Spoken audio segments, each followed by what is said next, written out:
Hi folks, welcome to the show. Welcome to Talking Country with me, Paul Taylor, and we have a jam-packed show for you tonight. Yes, we do. We're going to be speaking to Paul Carella, and based in the south of Britain now, but the Scottish singer has made a big career for himself, and he'll be joined by his co-writer, Billy Moran, as well. So we'll be talking to him. He's in Los Angeles, bless him, and we'll be chatting to him. And then we're back in Britain again, talking with the amazing band Wood Burnt Red, talking about their single as well. So we've got Paul's got a brand new single coming out. We've got Wood Burnt Red got a brand new single, but also Brian Collins, who'll be joining us in the second hour as well. So we'll be chatting to him and getting to find out what's happening with these great artists. And a couple of little surprise questions which stick around for them. It's going to be fun. And we've got a lot of music for you. Kicking us off was Honky Tonkin' About, and their brilliant single. And it's actually by the Reclaws and Drake Milligan. Yeah, it's a great single. Check it out. We've got a lot more music coming your way. But first, here's Paul Carella and Billy Moran. Hey, welcome, guys. You there? You got us? Great, Paul. I'm doing great. Yeah, you're doing great. I don't know about Billy. Billy's suffering over in the States. There we go. I'm back. Oh, my God. That was so... As soon as you hit go, then my speaker dies. All right. It's the string. The string doesn't stretch so far to all that way across the world. But how you doing, boys? You good? We're good. Yeah, I mean, literally, I've been told about this single coming round the corner, and there's a hype around this. And what's it called, and what's the meaning behind it? Well, it's called I'm Back, and the idea behind the song is it's about someone who's kind of down and almost out, but then they meet that certain someone who brings them back, and then they believe in love again, and it makes them a better person. And changes their whole perspective on life, basically. So it's about almost being down and out and then coming back.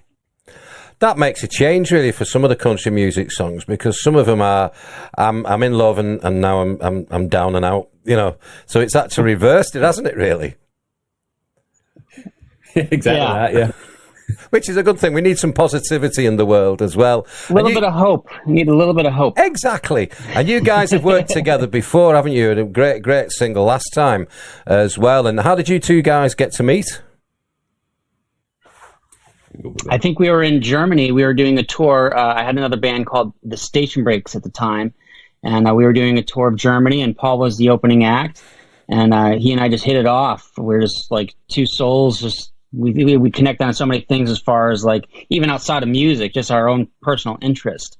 And we just stayed in touch, and we would annually play this festival in Germany and kept talking about the idea of maybe one day working together. And I had all these ideas in my head as far as what would be great music to collaborate on. And Paul also had some really great ideas, and I'm gonna let you take it, Paul. But yeah, it was pretty easy, you know, as far as working together.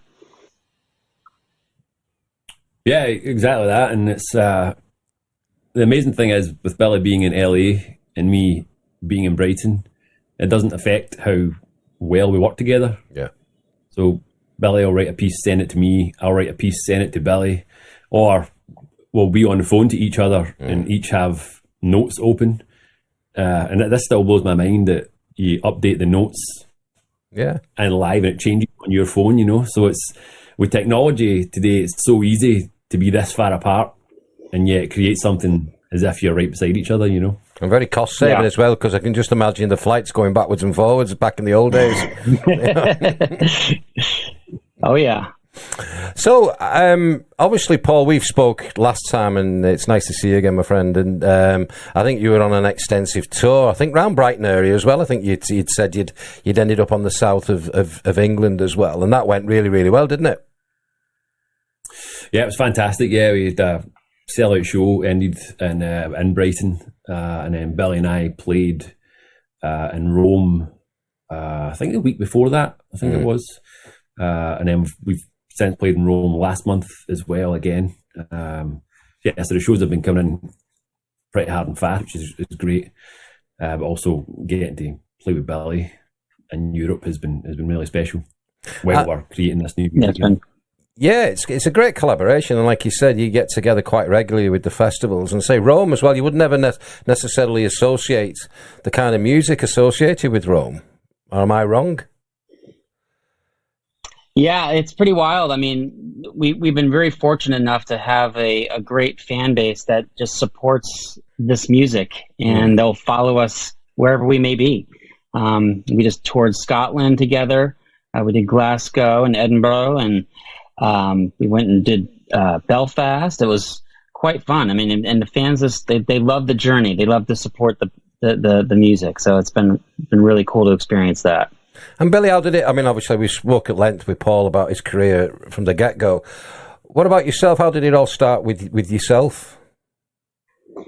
Well, I mean, going back to where I really decided to play guitar was I was 11 years old, and my father was playing U2, the Joshua Tree, in my living room. One of my favorite and he was albums. sitting in his Lazy Boy, just with the lights off. And I just remember it was a religious experience. I remember just hearing Bono soaring vocals and Adam Clayton's bass lines and the Edge's like beautiful guitar tones. I was just like immediately like struck by it. So my brother had this guitar that he just picked up at like a pawn shop, and it only had like 5 guitar strings on it.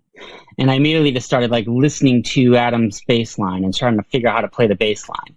And right then and there, I was like, this is it. I'm sold. This has got to be what I do from now on. And then just one thing led to another, and here I am today. It's been pretty awesome. Yeah, Joshua Tree is one of my my desert island discs. If you had to be in a desert island, I'll say you got 20 albums, that is one of them.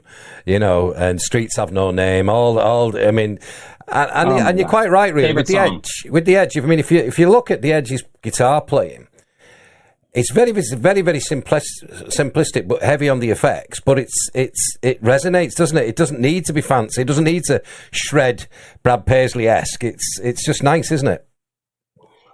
Yeah, it creates a really nice texture to allow the other band to kind of sit in the mix really nicely. Like you can hear Adam clear as day. You could hear, it's everybody just has their own space, and Edge really found his space in that band. It's really nice. Well, off you went on the merry road to musicdom, as they say. I don't know if that's the word, but we just created a new word, musicdom. And with yourself, Paul, as well, obviously the momentum started to build several years ago now, isn't it, to where you are now? But what's ahead of you from here? I know, obviously, the single, but the tour coming on the back of that, or EP and album? So I'm going to the States in December to play with another mutual friend of ours, and we'll be playing in Virginia, and then we'll have a UK tour in February. Right. Selling Jason Manns, who Billy knows very well. And then Billy and I have been talking about a tour landing around summertime when the festival season hits. So we'll see, once we figure out where the festivals are sitting, then we can build an actual tour around those festivals, So yes, this will be our second single as mine and Billy's, and we've got a few more which are ready to go, So there's no slowing down of actually creating the music between Billy and myself, which is fantastic. So there's a lot of that to come out, and I'd love to put all these onto an album as well, with Billy, and then tour with that album, and then also on the solo stuff, working on like a kind of EP behind the scenes of this stuff as well. And Billy's just released a solo album, so it's really nice to be able to do our own solo stuff and come together and do stuff as well, And we'll play a selection of that as well from both of you after the interview as well on the show. But it's really interesting, like you said. Now, you say album, a lot of people now are dipping the toe with the sort of shorter EPs, maybe a 5 mini album long EP type of thing, isn't it? And then piecemealing it out as they go along. You don't tend to see a whacking great big album release unless you're like Morgan Wallen, who releases like 20 tracks or something. You don't tend to, and I understand the mechanics of the financials behind that as well, but it's now with social media, the landscape's totally changed, isn't it? It really has, and for me, I just released my album this month, and I had to have that thought process myself. I'm like, do I just want to release a couple singles, being that it's my first ever solo endeavor? I'm like, I feel like if I release a single, I want to give them a few more songs, to kind of set that kind of those expectations, So for me, it was, having a solo album out first meant a lot to me. Whereas the single thing really works for the Tricky MC stuff because we all now we have our own albums out. If people are curious what we sound like, they could find out, you know, and what to expect. But as Paul was saying before, it's like we have 4 or 5 other songs just ready to go for these Tricky MC material, and I'm really, really excited about it because they're both really collaborative as far as how Paul's solo stuff, my solo stuff, the Tricky MC stuff. If you watch the set of all those 3 different acts mixed together, you would think you're seeing the same show because we're all very, very similar and very complementary to each other. So it's been really cool. It's been a really cool process. Very natural blend then, isn't it, really? And can't wait to see it when you're over here. I'll definitely get to one of your shows to see you guys next time. Like you said, the festival season, I think Long Road is now a few weeks away, about 3 weeks away, isn't it, from over in the UK. And everybody's ready for that now. You know, they're getting the camping gear ready, you know. And I think, was it Buckle and Boots a few months ago as well, which we all went to. But yeah, the festivals are the place to be, isn't it? You get that vibe around everybody, and you bounce off everybody as well, don't you, with festivals, I think? Yeah, definitely. I just played Rock and Ribs last week. That looked brilliant, yeah. That was a really fun festival, you know. And just met so many different people and met people in the industry who I hadn't seen for 5-6 years. Yeah, it's also another great situation at festivals where you can reconnect with people. 5 or 6 years, and you're like, where did that time go? You know, and without those festivals, I would never, or it's unlikely to cross paths with those people again. You know, so it's fantastic in that sense too. And yeah, in terms of exposure, there's so many people there who haven't seen you. Yeah. You know, and that's the same every act that plays festivals, even the big acts. So in that sense, it's another fantastic opportunity as well as being a lot of fun just to play festivals. Brilliant. And my last question to both of you then. Billy, what's a fun fact you know about Paul that nobody else would probably know? Keep it clean. It's got to be clean. It's got to be clean. Well, I could tell you this. Let's see here. I could tell you this. Many people don't connect on this topic like Paul and I connect, and it's the interest in the supernatural. And you touched on it earlier with the UFO hearings in Congress. We are pretty nerdy when it comes to UFOs, the supernatural, ghosts. So we kind of tend to nerd out about that. And we will occasionally, if on tour, get the chance to binge these supernatural programs in our hotel rooms and just kind of geek out over it. But yeah, I would think that I don't think a lot of people be aware of that about Paul. Can I just say, the camera on Paul, I'll have to look at this back. There was, and I'm not just saying this, there was a clear orb that went across you, and I'm not joking. Just as he says that to me? That's pretty wild. Yeah, this is what we talk about all the time. Paul before I ask the question, I'll be honest with you, because I've got goosebumps about it, because I'm into all that. I saw UFO when I was quite a youngish boy, but at the time I was with a lot of adults around on this big hill near where I live. And it came across, and we reported it to the local newspaper here in Merseyside in the northwest. And it was Lancashire then; it wasn't classed as Merseyside. And it was, and a car crashed as it flew over. And I always, till this day, said it was a UFO, and I've always been very keen. So it was really good to look at the outpouring really from the Congress, the three guys over there. I mean, that was. You get your skeptics and things like that, but no, I'm well into it. More staunted over here in the UK, and but yeah, I swear to God, there was an orb that went right across Paul. Yeah, I need to look that back. That happened. I do cameo videos as well, and I sent a cameo to someone, and they sent me the video back and says, 2 minutes 36 seconds, and this orb went straight across. So yeah, I want to see that back. Yeah, definitely. I'll send. Well, it'll be on YouTube, but I'll send you all the links on the socials anyway, and stuff. So, reverse question then, Paul. A fun fact, and you can't say is into UFOs, and we know now. It's sort of the cat out the bag now. You know. I'm actually even thinking. I don't even. Let me see. So you're saying he's boring? Anything but. I mean, that's such a good one that you use. I actually wanted to tell a story about watching Skinwalker's Ranch. I think that a fun fact or a fact. Don't know if it's necessarily fun about Billy. I know, and it's very similar to me, and along the same lines of what he's just said. Is we love like documentaries, and we were in Philadelphia, and everybody's like going out drinking and partying and stuff. And we sat in a hotel room and watched a documentary on the Masons. Because there was so many Masonic signs and halls in Philadelphia. It was like, oh, we need to find out more about this. You know? What's going on here? Why is Philadelphia so covered in? Yeah. Okay. And then in Glasgow, we did that. We went back to the hotel room and watched and downloaded episodes of Skinwalker Ranch. Yeah. And watched. Let me just make a note of this. If I come and see you at a gig, don't go out with them afterwards. I'm just making a note of this. That's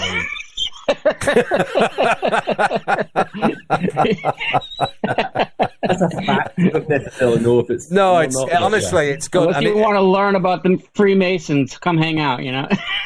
You know, you have a funny handshake and all that kind of thing going on. But no, it's great. It's just something that came off the top of my head, and I thought, well, there are two of you here, and obviously you get on so well. But the thing that they overshone from that is you do know each other so well, and you've got the same, like you said, the same likes as you said right at the get-go. That's why the question came about, really. I thought, let's see if they know something, and you do. And it tells with your songwriting and the way that you perform as well. And I want to say thank you so much for coming on the show, and congratulations with everything thus far. And I can't wait to hear the single. Well, I've actually heard it, but I mean, you know, I can't say anything. I can't play it because I'll get my knuckles wrapped. And it's brilliant. Like I said, it's onwards and upwards from here, and I can't wait to see you guys over here. Absolutely. Right. Thank you so much, Paul. You take care now. Enjoy the rest of your day. This is CMR Nashville. If I could, I'd hold you tight. Well, I'd show you what love feels like. I'll be there when you're all alone, and you'll never be on your own. But I guess I just have to wait for you.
long days and goodbye to you.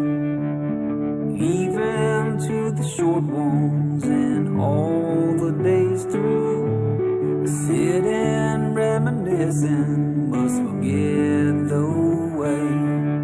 Forget those ways. Forget.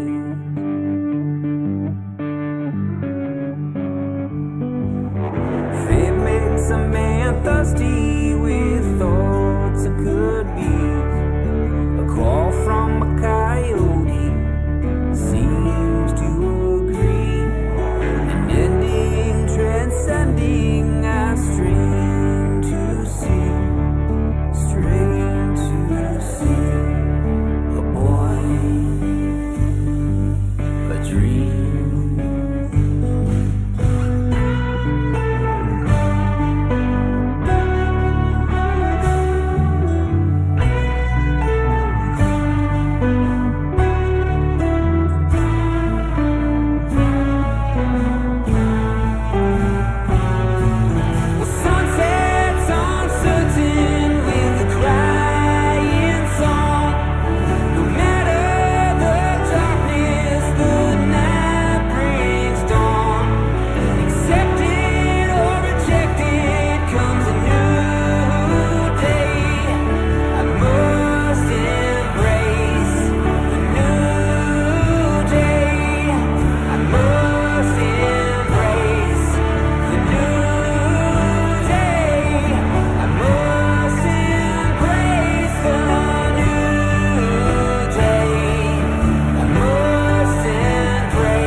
Two songs from our first guest this evening, Paul Carella, and with Billy Moran, that one, Shed a Light, the last hit single as well. But that was Coyote, and that was Billy's first solo album that he was talking to us about. It's a great album. Check it out on all the usual platforms.